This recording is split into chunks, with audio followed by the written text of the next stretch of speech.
if you feel like you're late to the Bitcoin party, don't worry. Everyone before you felt the exact same way.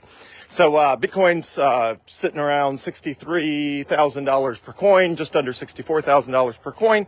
And things are going great. So the SEC approved the futures trading for the BlackRock Bitcoin ETF. That happened in the last day or two. The state of Louisiana, I believe, is now accepting payments for various things in Bitcoin. And there's been just a lot of other positive news as far as just sort of macro stuff. That continues to be canceled out by random tourists who have been owners of Bitcoin for less than 6 months and have gotten bored and are leaving about the same rate, a little slower than people are coming. Obviously, the price has gone up some from the mid to high 50s to now the sort of low to mid 60s. So that is driven by, obviously, people buying more than people are selling. So right now there's a bit more buying than selling, but there's still enough sellers that are bored because they don't know why they own Bitcoin. And so they are just here for, they're here to check it out, and they're selling when it's not going up super fast, and they get bored and move on and all that sort of stuff. So that, of course, is going to change at some point. As soon as the price really starts going, then the tourists are not bored anymore, so they stay on the boat. And the people who are buying Bitcoin and always have been because they believe in it and they understand its underlying fundamental value, those people obviously, they don't get bored and move on the way the tourists that don't know why they own it do. So anyway, things are going really well in the world of Bitcoin. And I want to do this quick video on just the fact that everybody who's ever gotten into Bitcoin wishes they had bought a lot more Bitcoin a lot sooner than they actually did. Also, I know what's going to happen, which is at some point, Bitcoin's going to really take off, and a bunch of people are going to either say or think, wow, Joel, I watched a bunch of your videos. I really wish I had bought more Bitcoin. And you're going to feel like, you made a mistake somehow because you didn't buy more Bitcoin. Well, just be aware, everybody feels that way. I wish I had bought a lot more Bitcoin back in 2018 and 2019 and 2020. Even though I really started loading up on Bitcoin after that, and I bought my first Bitcoin in the second half of 2017 and first half of 2018. So even I feel like, wow, I wish I had bought a lot more Bitcoin.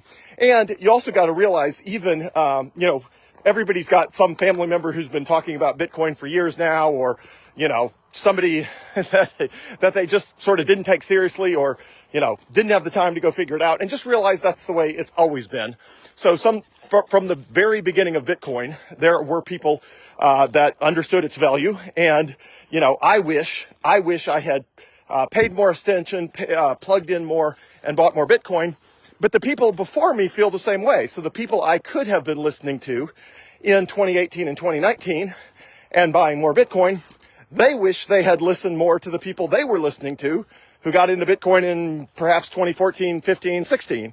And those people wish they had listened more to the people who got into Bitcoin in 2011, 2012, 2013. And those people also wish they had listened more to the people who got into Bitcoin in 2009 and 2010. So just realize that it is totally normal to feel like you should have bought way more Bitcoin, that you feel like you're at the sort of tail end of the party. Everyone feels that way, all the way back to the very beginning of Bitcoin, including all of the people. There was quite a few people on the very original Bitcoin mailing list when Satoshi Nakamoto announced Bitcoin back on October 31 of 2008, when he posted the Bitcoin white paper on the internet. A bunch of people read it, thought, that'll never work, and just moved on. They just never thought it would launch and never paid attention, and then they came back a few years later. In fact, just, if you read online, you can find people telling accounts of literally downloading the Bitcoin software on the very first day that it was posted live to the internet, when you could get 50 Bitcoin every 10 minutes, or at least every few hours, by just running the Bitcoin software on your own personal computer. And most of them said, well, because it's resource intensive, processor intensive, it uses a lot of processing power to run the Bitcoin software if you're doing Bitcoin mining with it, which is the way you would get new coins, that it was making their computer just run hot, and the fan noise was annoying. And so due to the annoying fan noise of their computer's fan running all the time, because they're microprocessor was working so hard mining Bitcoin, they just turned it off. And then they came back to it in 2013 or 2014 and got a lot more serious about it. Obviously, every one of those people who had just left their computer on would have a bunch of Bitcoin. But, they too wished they had taken it seriously. So anyway, there is never a bad time to adopt Bitcoin.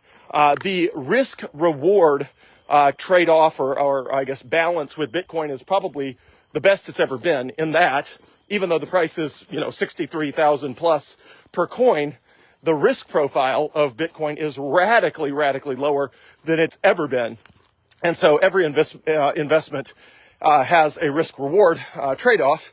And so if somebody said, for example, wow, I really wish I bought it, a year ago when I could have bought it for half the current price, let's just say, I would have said, yeah, but a year ago it had way more than double its current risk. So the people who are buying Bitcoin now are getting Bitcoin that, yes, it might be, let's call it twice as expensive as it was last year, but you're buying an asset with risk that is much less than half the risk last year. Last year, the risk was that, maybe the SEC would never approve a Bitcoin ETF. Maybe the government would somehow magically try to take it away. All of those fears have fallen by the wayside. Nobody's talking about that anymore. Obviously it's now an officially, government regulated, government approved, government everything asset now that's traded on Wall Street by BlackRock and Fidelity and all of the big investment banks. And that was not the case a year ago. So if you were buying Bitcoin at half of today's price, I don't know what it was, let's call it in the ballpark of half of today's price a year ago, yes, it was half price, but it was also a risk profile that was radically higher than today. So from a risk reward profile, I feel like there's still a huge amount of upside in Bitcoin, and that is combined with much lower risk than has ever been the case, meaning my confidence level that, people buying Bitcoin now that it will be a very, good performing asset for them has never been higher. Now, obviously that means you're buying Bitcoin at 63,000 a coin, but that's still, again, on a risk-adjusted basis, it's probably the best risk-reward profile you could get. And that's, again, that dynamic has been going up and down. The price has gone up, but the risk has gone down, in various waves. But overall, if you sort of average it over a number of years, consistently from the beginning. And for the people who really wish they had bought a bunch of Bitcoin in 2010 or 2011, the answer is yeah, but back then the risk was like 1,000 times higher. So maybe you could have made 500 times your money, but the risk was 1,000 times higher than it is today. In that, the likelihood that you would lose all of your Bitcoin because of a hack, because of, some technological snafu, because it was really hard to store in self-custody, or because it was on the Mt. Gox exchange, which got hacked, and everybody lost most of their Bitcoin that was on Mt. Gox. Like, the probability if you had, bought a bunch of Bitcoin in 2011 or 2012 or whatever, the probability that you would still own that Bitcoin today is very low, because you probably would have sold it when it went up, 10 times in price, not realizing you could get, 500x or 1,000x return if you just held onto it, or it would have gotten hacked or scammed or, somehow, not made it all the way to the finish line. So, great time to buy Bitcoin, lots of positive news. And again, if you're thinking, wow, I wish I'd gotten in sooner, welcome to the club. That involves, that is the mindset of 100% of people who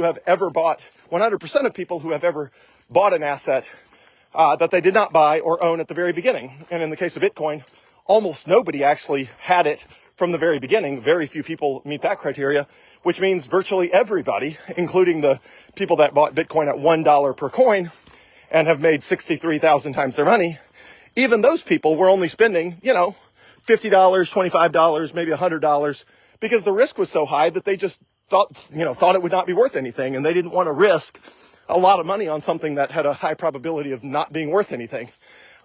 So anyway, great time to buy Bitcoin. Lots of positive news.